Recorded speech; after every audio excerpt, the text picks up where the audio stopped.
नमस्कार श्रोताओ, स्वागत है आप सभी का उत्तराखंड ओपन यूनिवर्सिटी के community radio station 91.2 FM hello Haldwani में।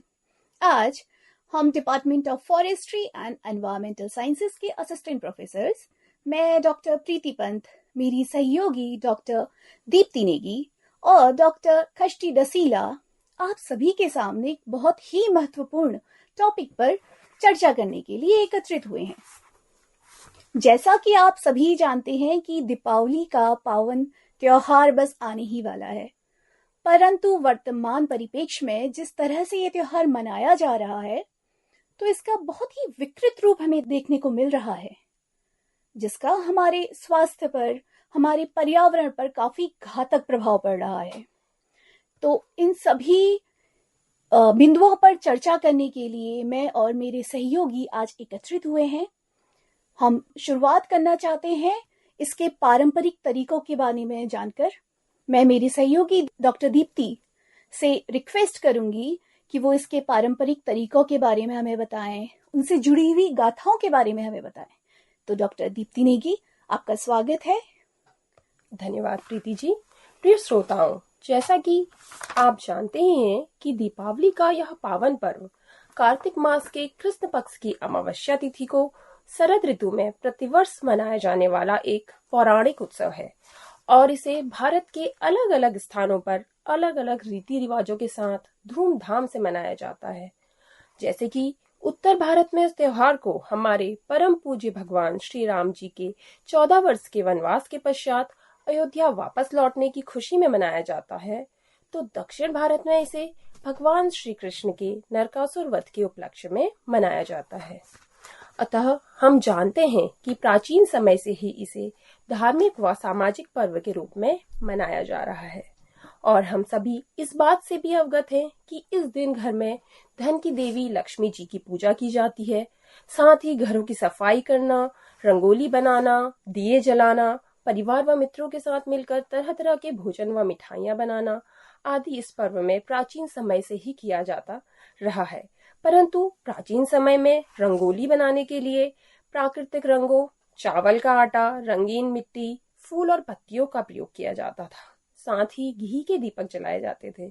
घी से जलने से फैलने वाली खुशबू वातावरण को शुद्ध भी करती थी। वास्तव में यह त्योहार दीप प्रज्वलित करने का ही है। इस दिन दीप प्रज्वलित कर अमावस्या की काली रात को प्रकाशमान किया जाता है।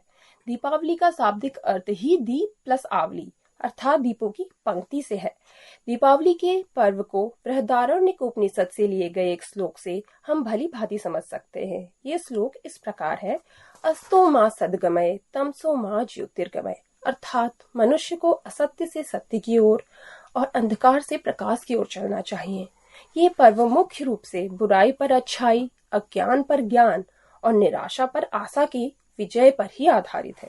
परंतु आज के समाज में हम देख रहे हैं कि इस पर्व में समय के साथ साथ काफी परिवर्तन हो गए हैं। कुछ परिवर्तन जैसे रंगोली के लिए हार्मफुल केमिकल्स का प्रयोग करना, साथ ही आतिशबाजी करना, ये सभी हमारे पर्यावरण और स्वास्थ्य पर बहुत ही बुरा प्रभाव डाल रहे हैं। अतः मैं अब डॉक्टर खष्टी डसीला जी से अनुरोध करती हूँ कि वे हमें वर्तमान परिप्रेक्ष्य में इस पर्व के परिवर्तित रूप से पर्यावरण व स्वास्थ्य पर पड़ने वाले बुरे प्रभावों से अवगत कराएं। वर्तमान समय में दीपावली का अर्थ समाज के एक वर्ग, जिसमें बच्चे, नौजवान प्रमुख हैं, के लिए आतिशबाजी करना और पटाखे फोड़ना रह गया है।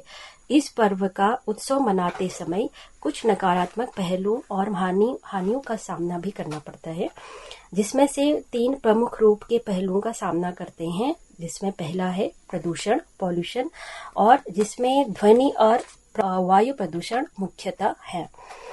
दूसरा है कचरा और अव्यवस्था। तीसरा दुर्घटनाएं। तो श्रोताओं, इन पहलुओं को अब हम थोड़ा विस्तार पूर्वक समझने की कोशिश करेंगे। सबसे पहले ध्वनि प्रदूषण की बात करें। दीपावली पर पटाखे जलाने से अत्यधिक ध्वनि उत्पन्न होती है। यह न केवल मानव स्वास्थ्य के लिए हानिकारक है, बल्कि इसका प्रभाव जानवरों और पक्षियों पर भी बुरा प्रभाव पड़ता है। जानवरों में पटाखों की अत्यधिक ध्वनि के कारण उनमें कंपन, शिवरिंग, ड्रॉलिंग, अत्यधिक लार टपकाना और हॉलिंग और एक्सेसिव बार्किंग करने लगते हैं और जानवरों की मानसिक स्थिति को प्रभावित करता है। अब मानव जीवन पर पटाखों के ध्वनि के प्रभाव की बात की जाए तो यह सुनने की क्षमता को प्रभावित करता है, जिसमें बुजुर्गों और बच्चों में विशेषतः हियरिंग लॉस का कारण बन सकता है। तेज ध्वनि से मानसिक तनाव और निद्रा संबंधित परेशानियों का सामना भी करना पड़ सकता है। पर्यावरण पर प्रभाव की बात करें तो पटाखों की आवाज न केवल शहरी क्षेत्रों में तथा ग्रामीण इलाकों में भी अत्यधिक सुनाई देती है, जिससे पूरे वातावरण में ध्वनि प्रदूषण बढ़ता है और पारिस्थितिकी तंत्र, जो हमारा इकोसिस्टम है, उसका संतुलन बिगड़ सकता है, क्योंकि यह पक्षियों और अन्य जीवों के प्राकृतिक गतिविधियों को प्रभावित करता है।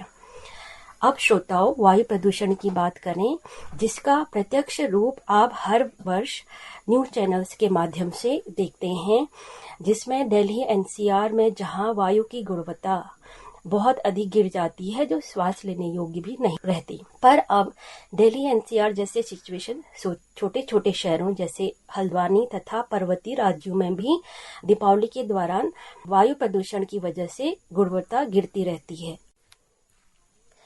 पर अब दिल्ली एनसीआर जैसे सिचुएशन छोटे छोटे शहरों जैसे हल्द्वानी तथा पर्वतीय राज्यों में भी दीपावली के दौरान देखने को मिलता है और वायु की गुणवत्ता इन दौरान वायु गुणवत्ता इंडेक्स, जो एयर क्वालिटी इंडेक्स है, वो 300 से 400 के बीच रिकॉर्ड की जाती है, जो कि वर्ल्ड हेल्थ ऑर्गेनाइजेशन, विश्व स्वास्थ्य संगठन के द्वारा दिए गए आंकड़ों के अनुसार बात की जाए तो यह इस दौरान वायु की quality very poor quality category के अंडर आती है, जिससे स्वास्थ्य तथा पर्यावरण पर बहुत नकारात्मक प्रभाव पड़ता है। और कई साइंटिफिक डेटा बताते हैं कि इन दौरान वायु प्रदूषण स्तर कई गुना बढ़ जाता है, जिसका कारण पटाखों के धुएं से उत्पन्न विषैले रासायनिक गैसेस जैसे carbon dioxide, carbon monoxide, sulphur dioxide, ozone तथा बेंजीन जैसे हानिकारक केमिकल्स का होना है। ये सभी गैसेस हमारे स्वास्थ्य और पर्यावरण के लिए हानिकारक हैं। स्पेशली हम कार्बन डाइऑक्साइड की बात की जाए तो ये ग्लोबल वार्मिंग जैसे सिचुएशन में को बढ़ावा देता है। इसके अलावा वायु प्रदूषण स्तर को बढ़ावा देने में अन्य कारक है फाइन पार्टिकुलेट मैटर, जिसको धुएं में उत्पन्न महीन कण बोला जाता है, जिनका साइज माइक्रोमीटर्स में होता है और ये माइक्रोमीटर्स के साइज के अकॉर्डिंग इनको पार्टिकुलेट मैटर 2.5 और पार्टिकुलेट मैटर 10 PM10 बोला जाता है। ये महीन कण हमारे श्वसन तंत्र रेस्पिरेटरी ट्रैक्ट में प्रवेश करते हैं और लंग्स को प्रभावित करते हैं तथा ब्रोंकाइटिस जैसी समस्याएं उत्पन्न करती हैं। पटाखों को रंगीन और कलरफुल बनाने के लिए इसमें भारी धातुओं, हैवी मेटल्स जैसे कैडमियम, लेड, आर्सेनिक का उपयोग किया जाता है, जो हमारे स्वास्थ्य और पर्यावरण को मुख्यतः सॉइल तथा वाटर पॉल्यूशन का कारक बनते हैं। श्रोताओं, अब हम दूसरे पहलुओं पर चर्चा करते हैं, वो है कचरा और अर्थव्यवस्था। श्रोताओं, अब दूसरे पहलू जो कि कचरा और अव्यवस्था है, उस पर चर्चा करते हैं। दीपावली के बाद शहरों तथा गांवों में जगह जगह कचरे का ढेर देखने को मिलता है, जिसमें खासकर जलाए गए पटाखों के बिखरे अवशेष। यह न केवल दृश्यता को बिगाड़ता है, बल्कि पर्यावरण के लिए भी हानिकारक होता है। दीपावली के समय बहुत से लोग सजावट के लिए प्लास्टिक युक्त सामग्री जैसे आर्टिफिशियल फूल मालाएं, रंगीन बलून, चमकदार कागज आदि तथा पैकेजिंग सामग्री का उपयोग करते हैं। इनका वेस्ट पर्यावरण में लंबे समय तक रहता है और पर्यावरण को दूषित करता है। कचरे का ढेर जल निकासी की नालियों में रुकावट डाल सकते हैं और यह मच्छरों और अन्य कीड़ों का प्रजनन स्थल बन सकता है, जिससे डेंगू, मलेरिया जैसे रोग फैलने की आशंका बढ़ जाती है। कचरे से भरे स्थान न केवल शहर व गांव की सुंदरता को बिगाड़ते हैं, बल्कि यह समाज में एक अन्य नकारात्मक छवि भी बनाते हैं। यह नागरिकों के बीच अस्वच्छता के प्रति लापरवाही का संकेत भी देता है। श्रोताओं, अब हम तीसरे व अंतिम पहलू पर चर्चा करते हैं। जो है दुर्घटनाएं, चोट लगना और आग लगने की घटनाएं। पटाखे जलाते समय सावधानी न बरतने पर आग लगने की घटनाएं बहुत बढ़ जाती हैं। कई बार यह घटनाएं गंभीर हो सकती हैं, जिससे चोट लगने तथा संपत्ति के नुकसान की संभावनाएं होती हैं। और अंत में मैं यह कहना चाहूंगी कि अधिकांश लोग दीपावली के लिए पटाखों पर बहुत पैसा खर्च करते हैं। यह पैसा अगर स्थानीय विकास के कार्यों में लगाया जाए तो इससे अत्यधिक सकारात्मक प्रभाव पड़ सकता है एवं पटाखे न जलाने से पर्यावरण को हानि से भी बचाया जा सकता है।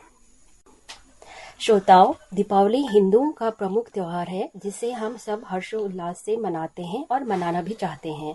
दीपावली का उत्सव हमें अंधकार से प्रकाश की ओर बढ़ने की प्रेरणा देता है और यह सिखाता है कि जीवन में चाहे कितनी भी कठिनाई आए, हमें हमेशा आशा और उजाले की ओर अग्रसर रहना चाहिए। तो श्रोताओं, दीपावली में पर्यावरण को ध्यान में रखकर कैसे एक इको फ्रेंडली दिवाली मनाया जाए, उस पर अब डॉक्टर प्रीति पंत चर्चा करेंगी। धन्यवाद खष्टी। तो श्रोताओं, हम सभी ने जाना कि किस तरह से दिवाली का एक दूषित रूप देखने को मिल रहा है। तो इस विकृत रूप को समाप्त करते हैं और एक खास अंदाज में दिवाली को मनाते हैं और शुरुआत करते हैं इको फ्रेंडली दिवाली की। आइए कुछ आसान और मजेदार तरीके जानें जिससे हम एक इको फ्रेंडली दिवाली मना सकते हैं। पहली चीज है सजावट में प्राकृतिकता। आमतौर पर हम जब भी सजावट का समय आता है तो प्लास्टिक के सामान का इस्तेमाल किया जाता है।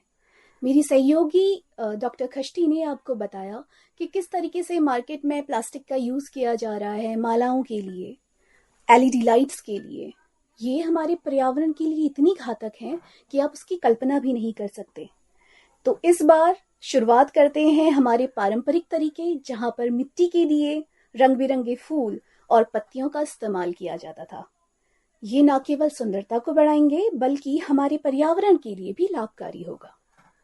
अगला तरीका है दियों की रोशनी। हम सभी जानते हैं कि दियों की रोशनी ही दीपावली की पहचान है। डॉक्टर दीप्ति ने आपको बताया कि किस तरीके से अंधकार को प्रकाशवान करने के लिए दियों का यूज किया जाता था। तो इसीलिए इस बार भी पारंपरिक मिट्टी के दियों का उपयोग करें, जिसमें घी, नारियल और सरसों के तेल को डालें, जिससे हमारा पर्यावरण भी खुशनुमा बनेगा और कीड़े मकोड़ों से रहित रहेगा। ये विकल्प ज्यादा सुरक्षित हैं और पर्यावरण के लिए भी अनुकूल हैं। इसी के साथ मैं एक और चीज आपसे कहना चाहती हूँ कि हमारे लघु उद्योग करने वाले व्यापारियों को एक मौका दीजिए ताकि उनकी भी दिवाली खुशहाल बन सके। तो कोशिश कीजिए कि उन्हीं छोटे उद्योग करने वाले व्यापारियों से ही मिट्टी के दिए। अब अगली चीज आती है रंगोली। वर्तमान समय में जिस तरीके के रंगों का उपयोग किया जाता है उनमें काफी हैवी मेटल का यूज किया जाता है। केमिकल से वो रंग बने हुए होते हैं और वो रंग अगर हम उन्हें इनहेल करें तो वो बहुत कैंसरस हो सकते हैं। तो आप समझ सकते हैं कि किस तरीके से हमारे स्वास्थ्य पर एक नकारात्मक प्रभाव पड़ेगा। अगली जो चीज है जो बहुत ही महत्वपूर्ण है वो है पटाखों का चयन। कोई भी त्योहार हो, स्पेशली दिवाली का त्योहार, अगर या कोई खुशी का माहौल है, जैसे कि घर पे किसी की शादी हो रही है, हमारी भारतीय टीम कोई क्रिकेट श्रृंखला जीत रही है, या आपकी पसंदीदा राजनीतिक पार्टी कोई चुनाव जीतती है, हर एक उत्सव को मनाने के लिए पटाखों को जलाना एक परंपरा सी बन गई है। लेकिन क्या आप जानते हैं कि ये पटाखे हमारे पर्यावरण के लिए कितने हानिकारक हो सकते हैं? और हम सभी को एक समाधान चाहिए अपने पर्यावरण को बचाने के लिए। वो समाधान है ग्रीन पटाखे, जिन्हें आप ग्रीन क्रैकर्स भी कह सकते हो। ये एक ऐसा विकल्प है जो कम प्रदूषण फैलाता है और पारंपरिक पटाखों की तुलना में कम ध्वनि उत्पन्न करता है। ग्रीन पटाखों का जो विकास हुआ वो 2019 में वैज्ञानिक और औद्योगिक अनुसंधान परिषद, राष्ट्रीय पर्यावरण इंजीनियर अनुसंधान संस्थान CSIR NEERI द्वारा किया गया। इसी के साथ केंद्रीय प्रदूषण नियंत्रण बोर्ड ने भी ग्रीन पटाखों के विकास में एक महत्वपूर्ण भूमिका निभाई है। उन्होंने विभिन्न प्रकार के पटाखों का प्रशिक्षण किया और उन सामग्रियों की पहचान करी जो पर्यावरण के लिए काफी हानिकारक है। उन्हें प्रशिक्षण से यह पता चला कि पारंपरिक पटाखों में एल्यूमिनियम, बेरियम, पोटेशियम नाइट्रेट और कार्बन की बहुतायत मात्रा होती है जो हैवी स्मोक और उसके एमिशन के लिए रिस्पॉन्सिबल है। ग्रीन क्रैकर्स में इन सभी प्रकार के केमिकल्स की अनुपस्थिति उसे इको फ्रेंडली बनाने की अवधारणा को फलीभूत करती है। तमिलनाडु फायर वर्कर्स और एमोसिस मैन्युफैक्चरर्स एसोसिएशन के प्रेसिडेंट मिस्टर पी गणेशन के अनुसार green crackers 30% less pollution generate करते हैं। तो आप देखिए क्या खूबसूरती है इन ग्रीन क्रैकर्स की। अच्छा, आपको जानकर ये बहुत अच्छा लगेगा कि ग्रीन पटाखों के कई प्रकार हैं। आप जब भी अपनी लोकल मार्केट में जाएंगे तो आपकी कोशिश रहनी चाहिए कि आप दुकानदार से ग्रीन पटाखों को ही मांगें। ये आपको विभिन्न रूपों में मिलेंगे। पहला तो कम प्रदूषण फैलाने वाले पटाखे होंगे जो कम धुआं और जहरीली पदार्थों का एमिशन करेंगे। दूसरे जो पटाखों का प्रकार है वो जल आधारित पटाखे हैं जिसमें पानी का उपयोग किया जाता है और कम प्रदूषण फैलता है। तीसरा जो टाइप है वो सिलिकॉन आधारित पटाखे हैं। ये कम ध्वनि उत्पन्न करते हैं और पर्यावरण पर कम प्रभाव डालते हैं। अब जो अगली चीज जिस पर मैं बात करना चाहूंगी कि हमें इस दिवाली पर पेड़ लगाने चाहिए। हमारा उत्तराखंड ओपन यूनिवर्सिटी इस मुहिम से इतना जुड़ा हुआ है कि हमारे विश्वविद्यालय में जब भी राष्ट्रीय पर्व मनाए जाते हैं, चाहे वो गणतंत्र दिवस है, स्वतंत्रता दिवस है, गांधी जयंती है, हर पेड़ माँ के नाम से एक मुहिम चलाई जाती है। तो इसी तरह से ये मेरी एक रिक्वेस्ट है, हम सभी की एक रिक्वेस्ट है कि दिवाली के इस त्योहार पे सारे परिवार मिलकर एक पेड़ लगाएं जो हमारे पर्यावरण को सुरक्षित रखेगा और उसे बचाने में एक बहुत बड़ा साधन कारगर होगा। मैं जो एक लास्ट चीज जिस पर ध्यान आपका आकर्षित करना चाहती हूँ वो है मेड इन इंडिया। आप मेड इन इंडिया के बने हुए प्रोडक्ट्स को यूज कीजिए जिससे हमारा भारत एक विकसित भारत बन सके। हमारे लघु उद्योग करने वाले व्यापारी, हमारे इंडियन वेंचर्स जो हैं, हमें इन्हें सपोर्ट करना चाहिए। हमें फूलों की बनी हुई मालाओं का उपयोग करना चाहिए, हमें मिट्टी के बने हुए दियों का उपयोग करना चाहिए और नेचुरल तरीके से जो हमारे रंगोली के रंग बनाए जाते हैं, फूल, पत्तियां, चावल का आटा, हल्दी, चुकंदर से बनाए हुए रंग, इन सभी रंगों का उपयोग करना चाहिए ताकि हम अपने परिवार के साथ मिलकर खुद ही इन चीजों को करें, इन रंगों को बनाएं जिससे एक पारिवारिक सौहार्द भी उत्पन्न होगा। और अंत में हम यही कहना चाहेंगे, जैसा कि गोपाल दास नीरज जी ने अपनी कविता में भी लिखा है, जलाओ दिए मगर ध्यान रहे इतना कि अंधेरा धरा पर कहीं रह ना पाए।